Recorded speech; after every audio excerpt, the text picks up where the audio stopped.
Hello, friends. Today we read the scripture from Galatians 5, verse 22, listing the fruit of the Spirit. But the fruit of the Spirit is love, joy, peace, long suffering, kindness, goodness, faithfulness, gentleness, self control. Please pray with me. Father, today I want to thank you for my helper, the Holy Spirit, the indwelling Christ in me. Holy Spirit, help me develop my fruit in the Spirit. Let love lead my actions. Let peace silence my fears. Let gentleness shape my words.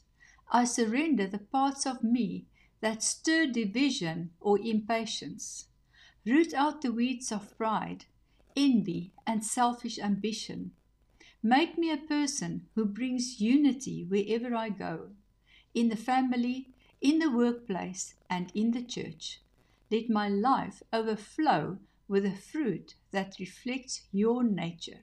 In Jesus' name, amen.